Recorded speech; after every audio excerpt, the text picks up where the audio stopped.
Nah sampai pos 2 tuh jam-jam berapa ya? 4:30 dah. Dri, temen lu kagak ada, kata gitu kan. Wah yang bener loh, serius. Kaget kan gue, wah makin panik gue. Temen gue bingung berdua, si Munif sama si Agus gitu kan. Oh ya udah, arahnya kemana bang? Muara Puncak, dia bilang begitu. Kejar sama temen gue gitu kan. Begitu pas temen gue sampai puncak, dia turun lagi, nggak ada Mel. Soalnya ketemunya dalam kondisi badannya lagi gemetaran. Jadi dia turun, badannya sambil begini.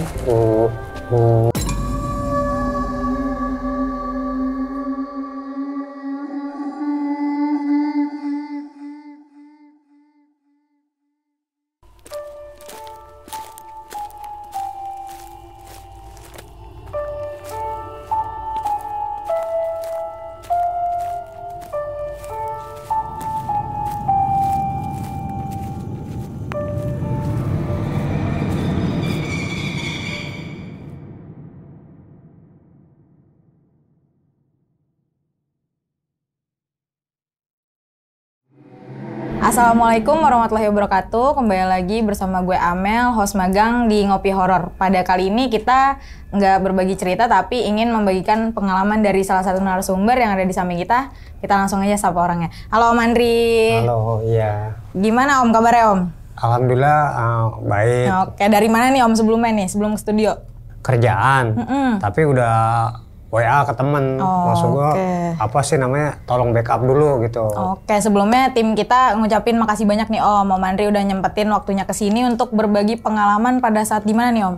Waktu itu sih sebenarnya pengalamannya di Sumbing, gitu. Jadi yang pengen gue ceritain nih sebenarnya pengalaman yang gue sendiri juga nih, ya nggak habis pikirnya. Maksudnya gini loh, gue jalan tuh baik-baik aja gitu. Kenapa pada saat di gunung tiba-tiba gue ya ngalamin yang hal aneh gitu. Maksud gue hal aneh nih, teman gue sempet sampai hilang gitu. Oh hilang, itu naik berapa orang Om pada saat itu? 5 orang. Oke, mungkin teman-teman di rumah udah pada penasaran kali ya dengan cerita Om Andri sendiri. Oke, tanpa berlama-lama lagi kita langsung aja ke ceritanya. Ngopi Horor segera dimulai. Minum dulu Om.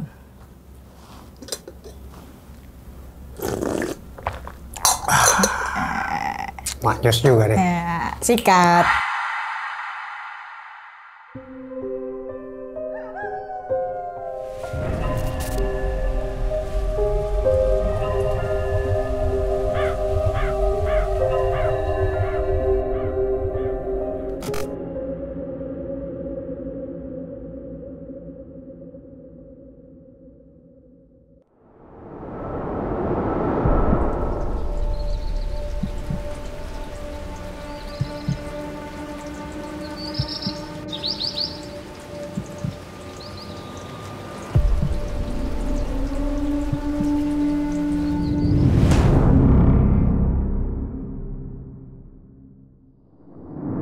Ini kejadiannya tahun 2012. Itu sebenarnya gue ngerencana naik gunung itu cuma berempat. Gue, Wahidin, sama Agus, sama Munif. Berempat. Tapi karena temen gue yang namanya Hilman nih, gitu kan. Namanya Hilman ini, maaf ya Hilman, cerita lo, kisah lo ini gue bagi. Karena ini pengalaman buat orang-orang lain juga agar nggak sampai kejadian kayak waktu kita itu. Hilman itu nggak ikut, nggak ada dalam jadwal gua gitu. Nah, gua dengar mau berangkat. Nah, si Hilman nih ngomong sama gua, "Dri, kan gua belum pernah naik gunung. Gua ajak dong," dia bilang begitu. "Lu ini nggak masalah nggak sama orang tua lu gitu kan? Karena dia anak laki satu-satunya, bukan satu-satunya, dia anak laki pertama gitu. Terus ya ntar lu bantu gua ngomong ya sama ibu gua," dibilang begitu kan, Hilman. Ya udah terserah lo gitu. Yang penting nggak ada masalah aja, gue bilang begitu kan. Akhirnya gue diajak lah ke rumah dia di daerah Pulau Gadung gitu. Nah gue ke Pulau Gadung, gue main ke tempatnya dia. Ya gue akhirnya ngomong apa adanya gitu sama orang tuanya gitu kan. "Bu, Hilman mau ikut naik gunung." "Jangan," dibilang begitu ibunya. "Jangan, ibu nggak ngizinin. Si Hilman kan ada di samping gue gitu kan. Bu, kali-sekali ikut Andre gitu." bukan apa-apa, kamu kan tahu sendiri. Jadi dia kan orang tuanya udah almarhum, ya dia termasuk tulang punggung juga gitu. Ya udah akhirnya gue bujuk-bujuk gitu kan, ya ini mah gue bilang gunungnya bukannya gunung-gunung yang ini, Bu, bukan gunung-gunung yang bahaya. Ya maksudnya gue buat ngeyakinin, mastiin biar ibunya tuh ngizinin gitu. Ya udah ibu gini aja deh, tanggung jawab di kamu semua ya, kalau kenapa-napa Hilman anak ibu kenapa-napa kamu ya tanggung jawabnya. Jadi gini, sosok gunung itu menurut ibunya Hilman itu, ibunya temen gue, mungkin yang hal yang tabu gitu, karena kan nggak pernah, emang dia nggak pernah naik gunung, benar-benar nggak pernah, buta, nol, camping pun nggak pernah gitu. Berbagai macam bujukan gue gitu, akhirnya ya ibunya Hilman ini temen gue mau gitu. Akhirnya cuma ya bebannya di gue gitu, bebannya di gue.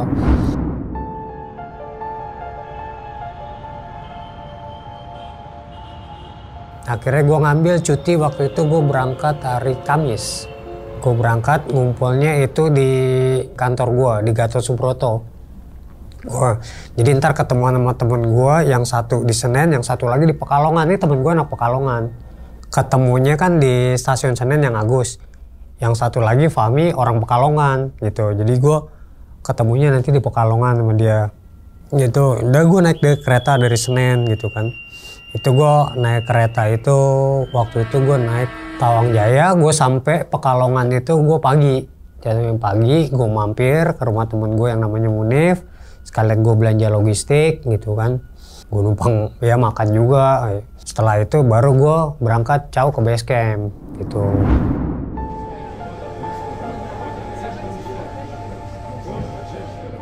Waktu itu gue naik lewat jalur Garung. Gue sampai base camp ya gue prepare di situ, gue simaksi gitu kan, maksud gue registrasi, gue simaksi, gue packing ulang lagi barang gue gitu kan. Nah temen gue Hilman ini kan gue udah bilang sama dia waktu sebelum berangkat, lu bawa perlengkapan pribadi lu aja, kayak misalkan tenda, apa sleeping bag, itu ntar biarin gue pinjam sama temen gue ada, gue bilang begitu kan. Nah ternyata dia tuh bawa sepatu buat kayak ini Mel, kayak buat ke sawah. Lu ngapain bawa sepatu buat man, gue bilang begitu kan. Gue nggak ada sepatu, dia bilang gitu. Ya udahlah mau nggak mau udah kebawa tuh sepatu ya kan. Gue lihat baju-bajunya kan, udah gitu dia bukan bawa baju yang jaket yang ini yang tebal gitu. Maksud gue karena dia kan, kenapa gue ini, karena dia pemula gitu, takutnya sama dingin nggak kuat hipo jatuhnya gitu. Itu doang gue yang gue takutin, karena ibunya nih wanti-wanti banget gitu sebenarnya sih ya, karena jalan sama gue ya kebutuhan gue mungkin akan kepake sama dia gitu. Ya udah gue lihat packingannya, masuk gue barang-barang yang dia bawa, dia kan pakai tas kecil, dia nggak ada carrier, maksudnya depek. Ya nanti barangnya dia akan gue masukin ke carrier gue gitu. Gue lihat perlengkapannya dia, lu jaket yang tebel lu yang mana, gue bilang begitu kan sama dia. Ya gue nggak bawa Andre, gue nggak kepikiran, habisnya gue bawa ini. Ya udah dah, gue emang punya jaket juga kan, biarin ntar jaket gue pakai. Masuk gue kasih ke dia gitu. Gue kan sampai base camp itu siang ya, masuk gue jam 11 lah, masa apa jam setengah 12. Gue rebahan, gue rencana naik malam habis maghrib gue naik. Kalau gue kan dulu emang lebih suka jalan malam gitu, karena sekarang jalan malam udah nggak terlalu ini kan.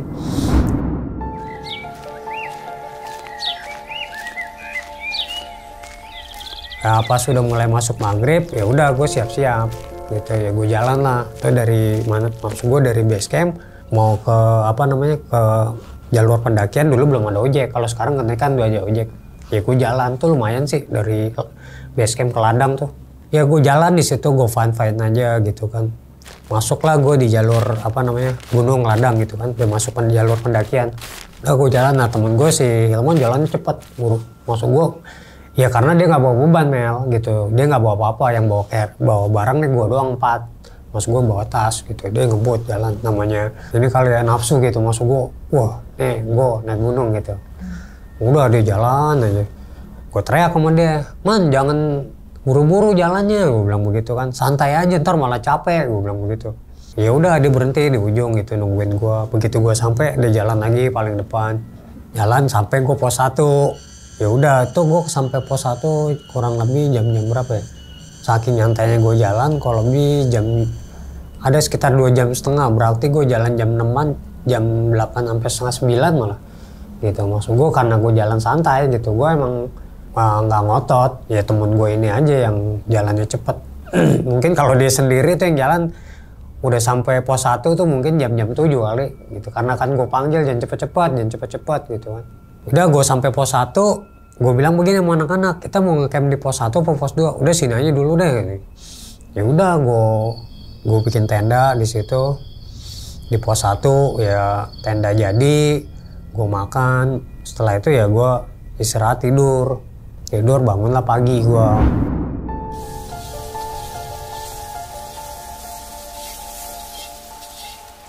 Temen gue si Munif sama Agus udah bikinin makanan tuh gitu kan, gue tinggal makan doang, gue dibangunin kan. Dre gue bawa 1 tenda, tapi tenda yang kapasitas 4 jadi muat 5. Temen gue nih yang Hilman itu, gue bilang begini sama dia, makan dulu, ntar kita lanjut lagi, tapi ntar nggak habis makan banget gue. Nah Hilman ini temen gue, ntar aja gue makannya, gue ke atas dulu ya, dia bilang gitu. Mau ngapain ke atas, gue bilang begitu. Mau lihat-lihat ini aja, pemandangan aja, dia bilang gitu, mau ngeliat view aja gitu, gue mau foto-foto. Dulu dia masih pakai Ericsson, tapi Ericssonnya dia yang bagus Mel, yang udah ada kameranya. Kalau gue pakai Siemens waktu itu, tapi gue yang nggak ada kameranya, gitu. Gue sempat bilang, oh iya, lo jangan lama-lama ya, ntar kan belum packing, lo belum makan, gue bilang gitu. Iya nggak lama gitu. Itu kan gue bangun jam-jam 6-an ya, jam 6:30, 7 ya. Udah gue makan, gue ngerokok, temen gue Hilman nih nggak datang gitu. Jam 8 nggak datang, jam 9 nggak datang. Temen gue nyeletuk, yang Agus. Dri, temen lu mana ya Hilman gitu. Tadi sih dia bilang mau ngeliat ini doang, ngeliat pemandangan, view. Kok kagak sampai dah. Gue khawatir tuh Mel, gue mulai khawatir. Jadi gue ingat sama yang ibunya ini, waduh. Tapi gue tepis, maksud gue tepis nih, paling cuman ini aja gitu, maksud gue. Gak sampai kemana-mana, paling namanya pemula, ya ini aja di hati gue aja gitu. Jam 10. Ya kan, wah khawatir gue. Jadi bukan gue doang yang khawatir, temen gue yang lain sih Wahidin, si Munif, sama sama Agus, tambah khawatir juga gitu. Walaupun bukan temen dia nih berdua gitu kan. Yang temen gue benar kan gue, Hilman, Wahidin nih bertiga. Kalau Agus sama Munif memang tim temen gue naik gunung gitu. Ini gimana temen lu, udah jam 10 lewat. Lu gak khawatir? Gue bukan gak khawatir, gue bilang gitu. Udah tunggu aja dulu. Tunggu nih, misalkan dia jam 12 gak datang, lu tolong ya lu kejar, maksud gue tolong lu cari. Kalau lu jam 2 nggak datang ke pos 1, gua akan nyusul lu di pos 2, gue bilang begitu. Lu jalan, lu kejar, lu gak usah bawa apa-apa, ntar keril gue yang bawa.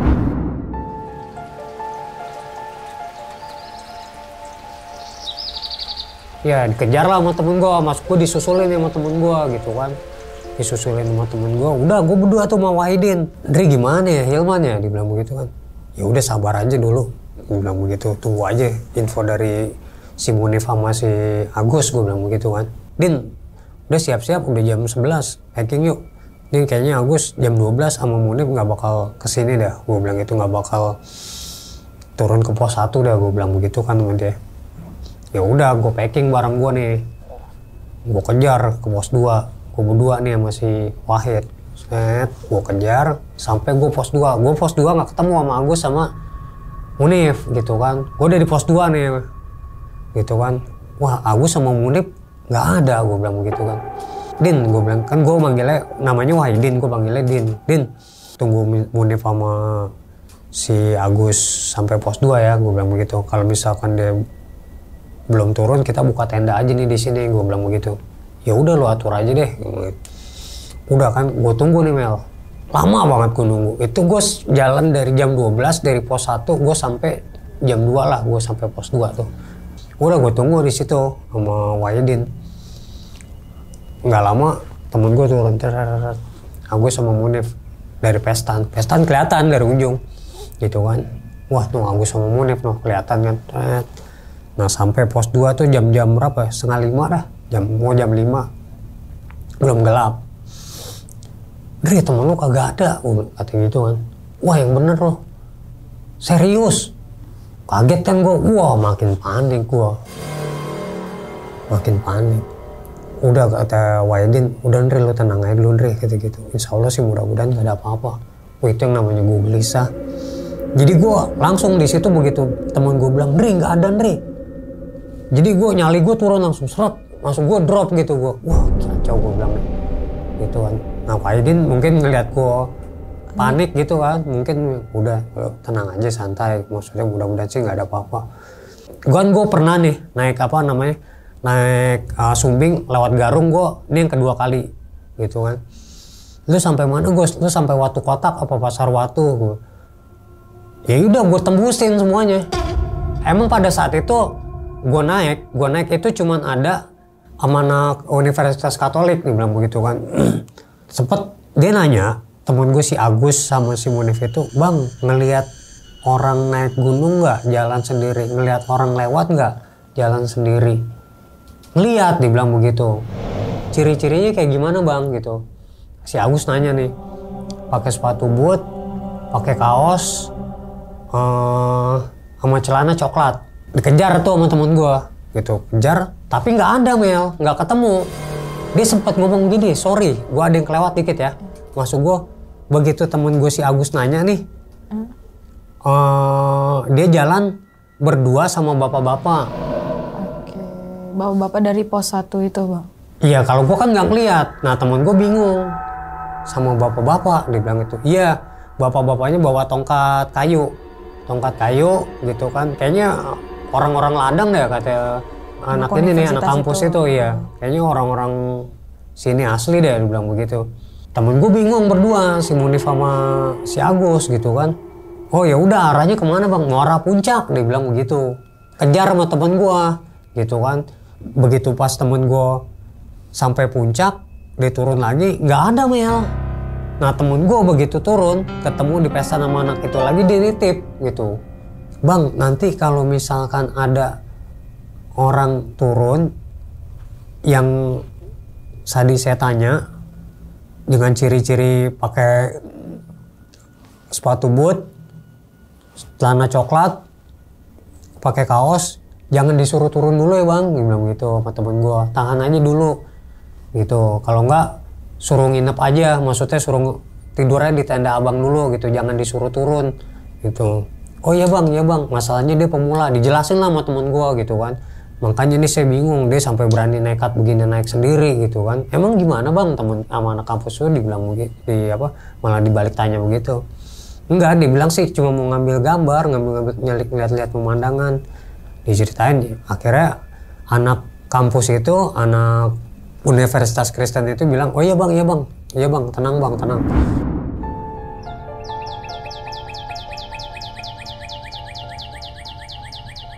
Udah akhirnya temen gue turun tuh, nyamperin gue, infoin ke gue, Dri, gue udah ke atas, gitu kan. Di pesta nggak ada, di Pasar Watu nggak ada, di Watu Kotak nggak ada.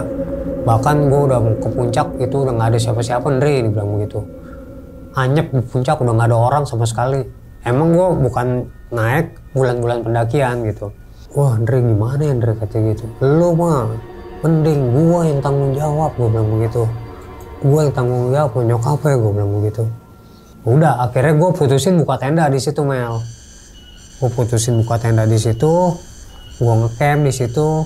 Malam ada orang naik nih dari Jogja, dia ngecamp lah di pos 2 gitu, di samping tenda gua. Dia itu kalau nggak salah 5 orang, sama gua 5 orang gitu, ceweknya 1. Ya akhirnya kan gua ngobrol, ngopi, tuh gua ceritain tuh temennya dia nih yang perempuan masuk tenda gitu, mungkin dingin kali di luar kan. Udah gua mah masih ngobrol, karena gua nggak bakal bisa tidur, karena gua kebayang temen gua gitu kan. Nggak tahu di jam berapa gitu ya, maksud gue mungkin jam 10 atau jam setengah 11. Yang cewek itu tiba-tiba di dalam tenda, siapa yang bawa saya ke sini, siapa yang bawa aku ke sini gitu, tapi pakai bahasa Jawa. Wah temennya buru-buru tuh masuk tuh, kaget masuk gue ke dalam tenda. Wah nggak taunya kesurupan Mel. Nah pegang itu sama temen-temennya dia tuh, wah berantakan tuh tenda. Temennya dia numpang bilang, bang boleh nggak bang saya numpang di tenda abang nih ini. Karena gue ngeliat kejadian begitu, akhirnya dalamnya hancur Mel. Gue akhirnya gue nggak tanpa pikir panjang sama teman-teman gue nih, ya udah akhirnya gue masukin tuh ke tenda gue gitu kan. Temen gue baru mikir gini kan, mana tenda masih ya belum lama gitu kan, baru beberapa kali pakai, wah ntar jangan-jangan tenda gue ngamuk-ngamuk lagi nih. Ternyata aman tuh Mel, aman. Nah cuma gue yang bingung, buat gue istirahat jadi gimana nih, gue bilang gitu kan. Ya nggak mungkin, di situ kan cewek ya kan, di tenda apa yang anak Jogja itu udah frame-nya udah pengok-pengok gitu, udah nggak kebentuk. Orang tenda digini-giniin Mel sambil teriak-teriak, siapa yang bawa aku sini, siapa yang bawa aku sini gitu. Frame-nya sampai rusak nggak tuh Bang? Iya, jadi yang tadinya tenda nih kan kalau kena frame kan jadi begini ngebentuk, ini jadi nggak ngebentuk, patah, kayaknya ada yang patah frame-nya. Ya gue jadinya bingung, gue istirahat di mana gitu ya, udah kondisi kayak gitu. Ya alhamdulillah cuaca ya fine-fine aja gitu. Akhirnya mau nggak mau gue begadang kan, jadi ya tenda pakai ini aja, pakai tali rapia diikat biar asal kebentuk aja deh tuh. Kayak bivak gitu ya. Gitu kan. Ya udah tidur mah asal sekenanya aja jadinya.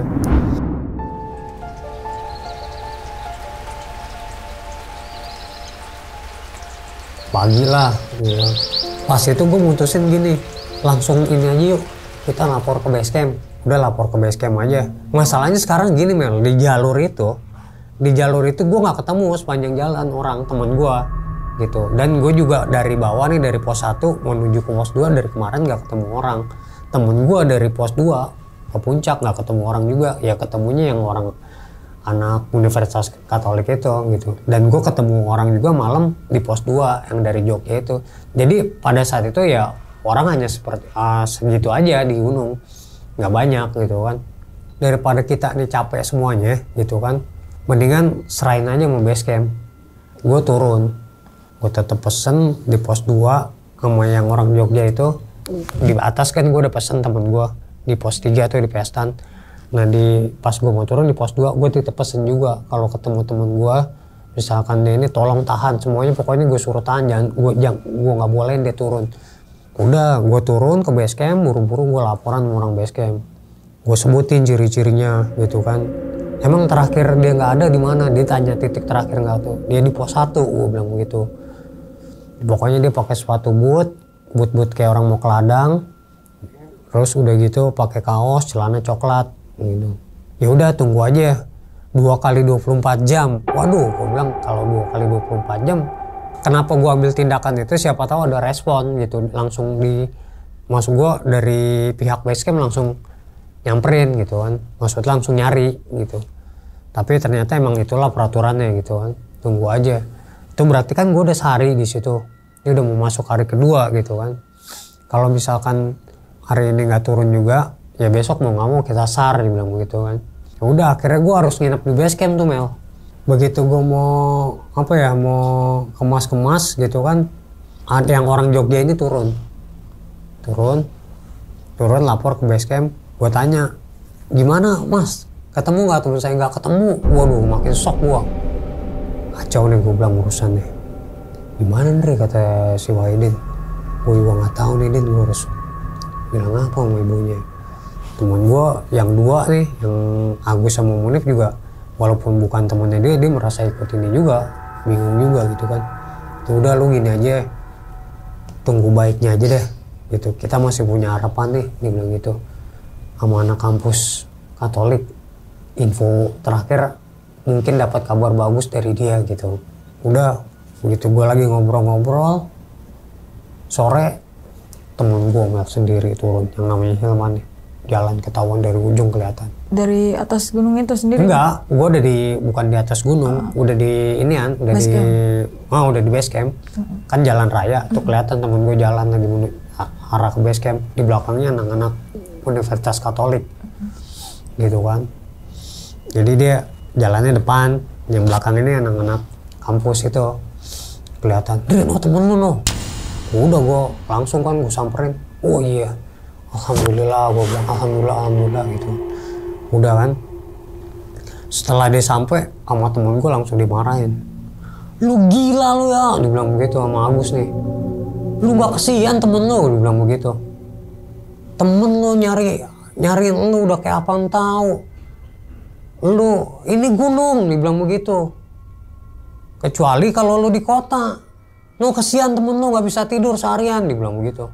Ya udah, akhirnya dia diem aja temen gue, mungkin merasa bersalah gitu, Jadi sebelum laporannya begitu temu sama temen gue mau masuk ke base camp udah di move gitu, udah di sentak gitu kan.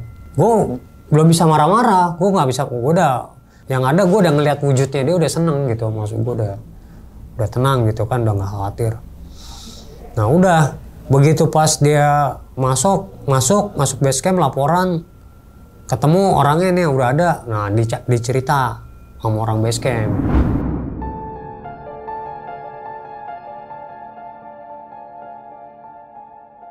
Gua, Agus, Wahid, Munif ikut ngumpul di situ. Kenapa ini kronologinya bisa sampai gini, begitu kan sama pihak base camp. Hilman tuh pas setelah cerita bilang begini, ini waktu dia nyari ini ya, nyari view, ini ujungnya sampai mana ya jalan ini gitu. Nah tiba-tiba bapak-bapak itu keluar dari semak-semak, tahu-tahu tadi di belakang dia nepak tangan kirinya dia, kanannya dia ditepak, mas, mau tahu nggak nih ujungnya jalan sampai di mana? Jadi kayak tahu gitu, ini ujungnya di mana gitu. Jadi dia kayak tahu gitu Mel. Setelah itu akhirnya dia ngikutin sama bapak-bapak itu jalan berdua tuh Mel. Jalan berdua bahkan sampai puncak. Nah gue begitu pas sampai puncak itu gue nggak tahu ada di mana. Di situ orang banyak yang pada mahat-mahat batu. Dia mikir gini Mel, kok banyak orang yang pada bikin ini ya, bikin kerajinan batu gitu. Pakaian-pakaian itu kan Jawa-Jawa biasa, pakai kemben gitu segala, apa namanya, celana pangsi gitu, celana pendek. Orang pada ngetrik batu semuanya, gue liatin. Gue muter tuh dari satu tempat ke tempat lain gitu. Oh ya begitu bapak-bapaknya itu nanya, gimana mas jalan-jalannya, mau cukup sampai di sini apa kita lanjut lagi? Dia bilang begitu kan. Turun aja deh pak, teman saya takutnya kelamaan nunggu di bawah, dia bilang begitu. Itu pas dia turun itu kan masuk sore dari puncak. Tiba-tiba di daerah Watu Kotak apa Pasar Watu itu tuh bapak-bapak duduk, temen gue diri, bapak-bapaknya enggak. Temen gue kan nyari ya, maksud gue ini belum gelap, masih nyari ya, cuman ya kabutnya nggak tebel, dibilang temen gue ada kabut gitu. Nah temen gue nyari tuh kiri kanan celungak-celinguk, cuman ada suara gini aja, nanti ketemu lagi ya dek gitu, gema gitu suaranya, nanti ketemu lagi ya mas. Temen gue nengok, ya udah nggak ada, dia kan dingin, basah bajunya, emang ada gerimis dikit tapi misalnya nggak banyak, dikit, makin dingin, cuman kedengaran suara itu aja. Nah ketemulah temen gue, ditolongin sama orang kampus Katolik. Dibilang begini, mas Hilman ya, kata gitu. Iya mas, jangan turun dulu mas, sampean jangan turun dulu, sini aja istirahat. Udah sama anak Universitas Katolik itu, teman gue disediain ini Mel, minuman, maksud gue dibikinin makanan, soalnya ketemunya dalam kondisi badannya lagi gemeteran. Jadi dia turun Mel, badannya sambil begini, kayak kedinginan gitu mungkin. Gitu. Temen gue begitu ditolongin lah, langsung tuh dibikinin minum gitu kan. Wah di servis lah gitu kan. Pokoknya biar ya jatuhnya udah hipo sebenarnya gitu. Soalnya udah begitu kondisinya, tinggal komanya doang ya mungkin ya, kan kita nggak tahu. Ya pokoknya udah gemeteran gitu. Jadi dia turun tuh walaupun berdiri, walaupun jalan tetap megangnya begini deh gitu. Dia juga cerita tuh Mel di dalam itu, di dalam tenda, bang lo kenapa sampai begini bang? Gue nggak tahu. Ya udah dia cerita tuh di base camp kan gitu, gue dengerin juga tuh. Mas udah pernah naik gunung sebelumnya sama orang base camp? Belum. Jangan kayak gitu mas, kesian teman-temannya mas gitu. Lo lihat teman-temannya tuh udah kepanikan, kayak apa tahu kemarin kesini laporan Ya udahlah, akhirnya nggak jadi lah tuh pencarian.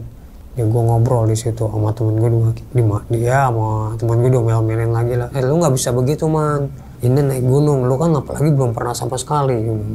Jangan begitulah, kesian nih si Andre.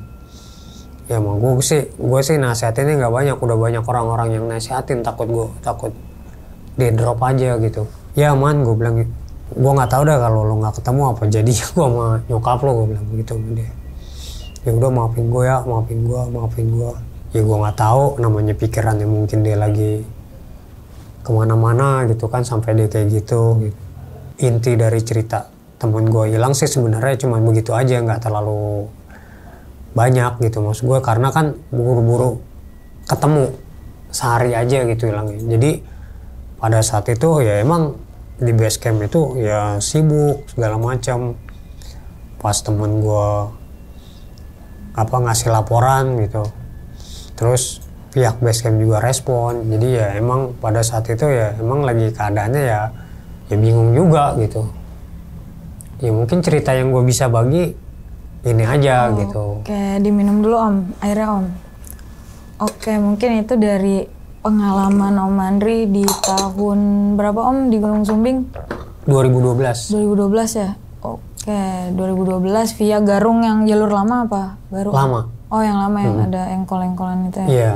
Oke, nah kalau yang ini kita ulas balik dulu kali ya Om ya, dari awal kan si Bang Hilman ini kan belum pernah naik gunung ya berarti sebelumnya. Nah berarti berangkat bareng tuh dari Jakarta bareng Bang Hilman juga itu? Bareng. Oke, dan respon ibunya sempat ada kayak nitip pesen nggak kalau Hilman tuh anaknya kayak gini atau gimana, ada nitip pesen tersendiri nggak sih? Ya dia nitip pesennya sih gitu aja, tolong jaga Hilman ya, bilang gitu. Dia masalahnya sama sekali belum pernah kemana-mana. Emang belum pernah Mel, dia namanya camping kayak naik gunung kayak itu dia belum pernah sama sekali gitu. Makanya mau wanti-wanti benar udah gitu tulang punggung gitu. Dan apalagi dia bawa peralatannya ya itu ya teman-teman ya, peralatan tuh pasti harus di nomor satuin juga ya Bang ya? Iya, masalahnya dia bilang tuh waktu jalan udah semuanya udah oke, dia bilang gitu. Tanpa dicek kembali? Enggak, gue nggak cek lagi gitu. Karena kan gue udah list ke dia gitu kan, gue udah list. Dulu kan zamannya masih SMS ya, gue udah SMS ke dia gitu. Lu bawa kaos kaki gitu, bawa sarung tangan. Maksud gue buat pribadi dia aja gitu. Kalau pribadi gue ya yang gue emang ada gitu, udah siap. Maksud gue yang kebutuhannya dia gitu. Iya, itu berarti shocknya itu pas dia bawa-bawaan kayak sepatu bot, itu pas nyampe di base camp atau sebelum berangkat naik kereta tuh Om? Jadi gue nggak tahu tuh sepatu apa, kan sepatu botnya kan tinggi segini, iya, itu karetnya bisa nekuk gitu. Oh dilipet gitu? Jadi nggak ketahuan apa tinggi gitu gitu. Cuma kalau dipakai jadinya tinggi.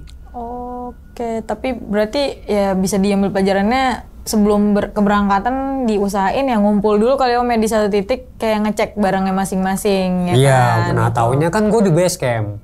Begitu pas barangnya dia keluar, maksud gue nggak biar apa depek itu buat jadi tempat makanan gitu, maksud gue logistik. Jadi dia apa namanya alatnya dia ke guain gitu. Oke, nih berarti ya itu sih paling yang pelajaran yang dari yang apa Bang Hilman sendiri ya, kita harus bawa peralatan yang memadai kalau naik gunung ya Om ya, dan sebelum keberangkatan juga diusahain ya saling cek satu sama lain ya, biar nggak kejadian gitu. Itu. Nah terus oke nih Om, kan tadi kan kata Om Andri kan Bang Hilman sempat kayak mau ada rasa pengen ke atas sendiri ya. Nah itu sempat kayak masih sebelum menghilang, benar-benar menghilang, masih kelihatan nggak sih Om kayak oh masih ada di situ, masih aman anaknya gitu, atau enggak, kayak ada gelagat-gelagat aneh dulu? Enggak, tau-taunya dia apa ya, izin ngeliat pemandangan, dibilang mau nyari review, tau-tau udah nggak kembali. Maksudnya nggak kembali ke pos 1 gitu. Karena kan makanan udah jadi tuh, maksud gue biar dia makan dulu ntar naiknya bareng gitu. Tiba-tiba udah los aja hilang. Nggak, maksudnya bikin khawatirnya gini, kok nih nggak turun ya gitu. Itu yang bikin gue khawatir gitu. Maksud gue sama temen gue langsung reaksi nih gitu, wah ini nggak beres nih, ada nggak beres gitu. Ya udah makanya gue suruh Gus, lu kejar dulu deh Gus, gue bilang gitu. Gue stay di sini, kalau lu jam 2 nggak sampai sini atau jam 12 lewat nggak sampai sini, gue yang kejar lo gitu. Gue yang kejar lo ke pos 2 gitu. Jadi gue usahain nih, gue sama tim gue nyari dulu gitu, nggak perlu bantuan orang. Kecuali emang gue udah nggak ketemu, kewalahan, baru gue lapor pihak base camp gitu. Tadinya gue nggak mau ngelibatin base camp gitu, gue mau nyoba nyari sendiri gitu, karena kan gue pikir Sumbing itu kan kalau dibilang gunungnya bukan yang hutan belantara gitu ya. Maksud gue ya hutannya nggak terlalu ini gitu, nggak terlalu padat, nggak terlalu rapat gitu. Nah kalau hutan rapat kan baru gue ngeri juga, banyak ininya juga gitu, apa itu binatang atau apa gitu. Gue usahain gue sekuat tenaga gue nyari dulu gitu, pakai pakai ya teman-teman gue, maksud gue pakai tenaga gue, teman-teman gue gitu. Ternyata gue kan nggak ketemu tuh di pos 2, pos 3. Ternyata yang ketemu itu kan anak kampus Katolik itu, dia ngelihat lagi jalan berdua sama bapak-bapak. Bapak-bapaknya satu pakai tongkat kayu gitu. Oke. Berarti ada saksinya si Bang Hilman ini naik sama bapak-bapak. Iya. Nah, tapi dari Bang Hilman sendiri gimana tuh Om pas cerita kayak bapak-bapak itu sosoknya kayak gimana? Nah, dia sampai sekarang gue lupa wajah bapak-bapak itu kayak gimana. Kan gue pernah ngobrol nih sama dia. Iya. Ya kan, waktu pas di tempat kerjaan. Lu inget gak tuh Ton, bapak-bapak itu Ton? Karena gue masih penasaran sama si sosok bapak-bapak ini gitu. Gue tanya sama dia kan, sama Hilman. Itu gue juga bingung ya, kata dia gitu. Gue juga bingung dan sampai sekarang gue kagak inget dah muka bapak-bapak itu. Tapi gue bentuk postur tubuhnya gitu, bentuk badannya. Gue masih inget, cuma muka yang gue gak inget gitu. Tapi masih ingat Bang Hilman sendiri ngerasa kayak udah ketemu si bapak itu di pos berapa? Om sempet nanya juga nggak kemarin? Dari pos 1 mau ke pos 2 dia ketemunya. Tiba-tiba Hilman lagi jalan, ada di belakangnya dia, dari semak-semak keluar, megang tangan kanannya dia dan ngomong, mau tahu nggak ujungnya sampai di mana gitu. Mau tahu Mas, mau tahu nggak habisnya sampai di mana gitu. Berarti kayak mungkin kayak warga lokal kali ya Om ya. Orang persis itu, orang anak kampus itu bilang emang kayak warga lokal. Kan bilangnya gini ngomongnya, iya berdua tuh sama bapak-bapak kayaknya orang sini dah. Maksudnya warga sini dah, dibilang warga sini deh, dibilang begitu. Makanya orang nggak khawatir tuh orang kampus itu ya berdua gitu. Kalau sendiri mungkin Bang sama sendiri aja, mungkin kan biasa suka gitu nanya. Karena berdua ya mungkin ya nggak ada masalah gitu. Lagian juga si Bang Hilman juga nggak bawa apa-apa ya, kayak cuma kosongan aja kan Om. Dia nggak bawa apa-apa dan bareng si bapak itu mungkin dikiranya warga lokal ya kan yang naik. Iya. Mungkin. Oke, nah nih Om, kalau misalnya kan tadi kan Bang Hilman ini hilang ya. Sempat juga nggak sih dia cerita terkait pas saat hilang itu dia ngerasanya lama atau kan kadang kan ada perbedaan waktu kan? Karena udah disisir sama teman Om Andri dari pos 1 sampai ke puncak pun ya kan ya ibaratnya itu nggak ada. Sedangkan dia kan papasan sama kelihatan sama anak yang Universitas Katolik itu sempat dijelasin nggak sama Bang Hilman kayak terkait kayaknya waktu? sih mungkin ini kayaknya karena kan dia bilang begini. Gue diajak keliling-keliling gitu, maksud gue ngelihat di situ kok banyak orang yang pada mahat-mahat batu gitu. Jadi kehidupannya tuh bukan kehidupannya, maksudnya banyak orang-orang tapi mahat batu itu wajahnya itu nggak nengokin, nggak nampilin begini gitu, nggak.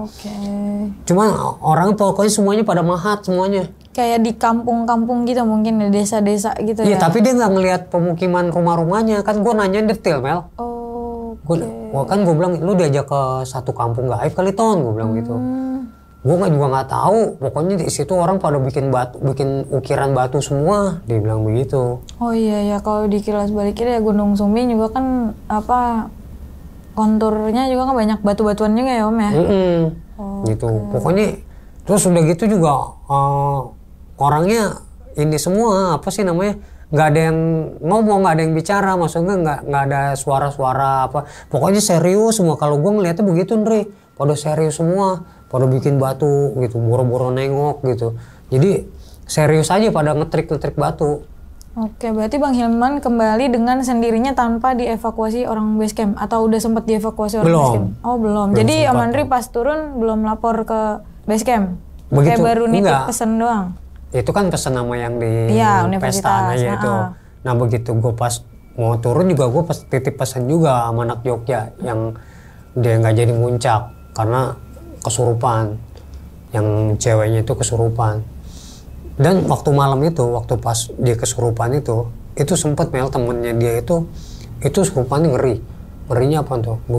Karena begitu dia habis teriak-teriak tendanya hancur gitu, dia keluar tuh sambil, gue juga ngeliatnya horor, merinding, maksud gue takut juga gitu gue ngeliatnya. Ini apa namanya?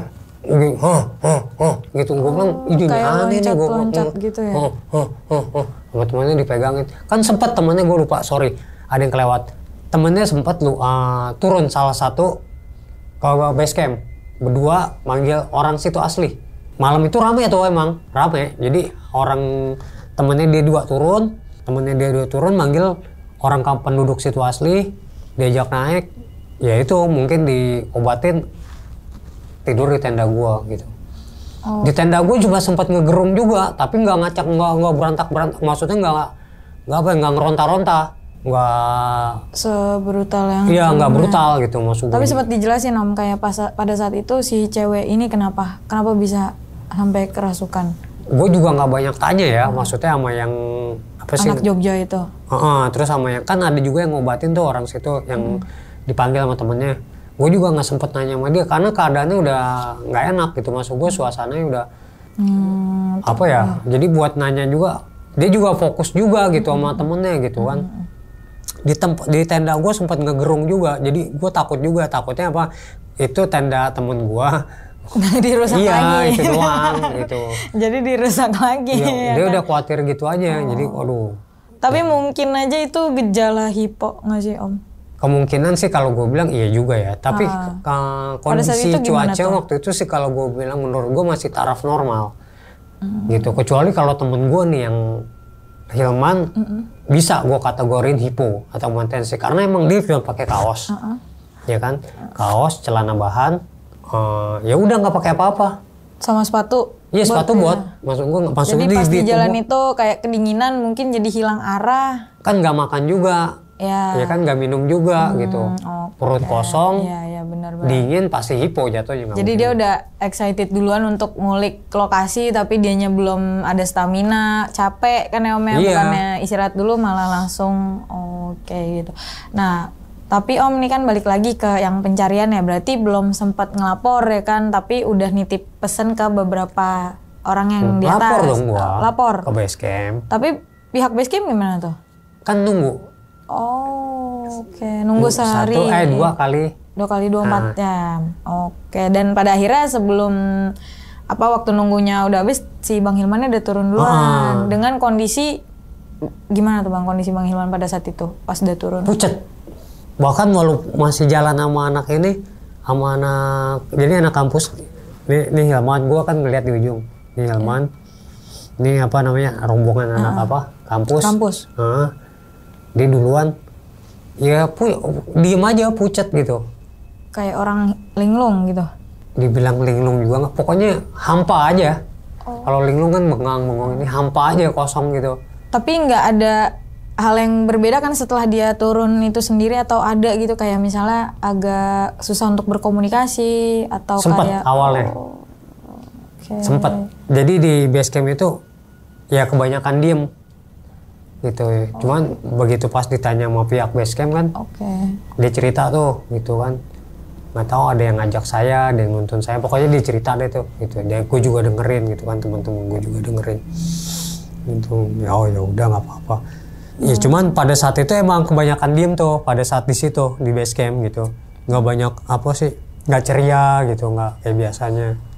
Berarti kalau dari pihak base camp sendiri sempat ngejelasin nggak sih kayak si Bang Hilman ini sama siapa naiknya, dan si bapak-bapak itu siapa? Orang base camp juga nggak tahu siapa itu.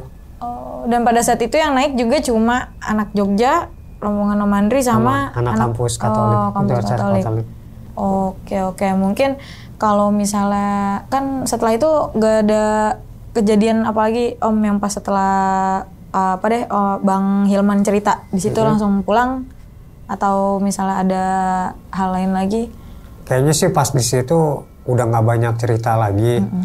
Cuman gue ya alhamdulillah teman gue Hilman udah ketemu gitu kan. Gue nggak was-was, temen gue nggak was-was gitu, nggak ngerepotin banyak orang gitu kan. Cuman ya satu, gue terima kasih sama anak Universitas Katolik itu gitu kan. Ya teman gue udah ditolong gitu. Dan gue juga sempat di sono sama anak kampus itu, gue malah ngobrol sama anak kampus itu, bukan teman-teman gue. Bilang gila lu bang, kata anak kampus, temen lu gue ngeliat turun sendiri. Yang gue bingung juga gitu bang, dia naik waktu pertama itu berdua sama bapak-bapak, kenapa turun sendiri? Karena dia ngelihat Mel, saksi mata tuh sebenarnya dia. Maksud gue anak kampus itu. Jadi kayak mereka juga bingung dan panik juga pas ngeliat tiba-tiba teman abang turun sendiri dengan dalam keadaan seperti dingin. Ini sambil gemeter gitu. Berarti Bang Hilman nggak ngejelasin terkait kayak dia pada saat itu ngalaminnya cuma berapa malam atau berapa hari atau beberapa jam kan ya Om ya.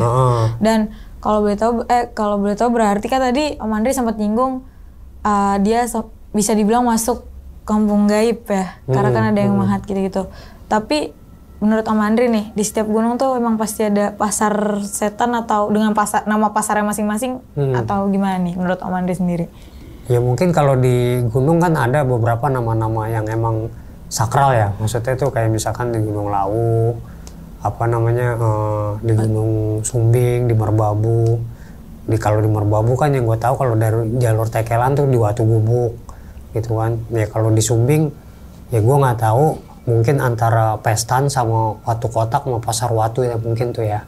Maksud gue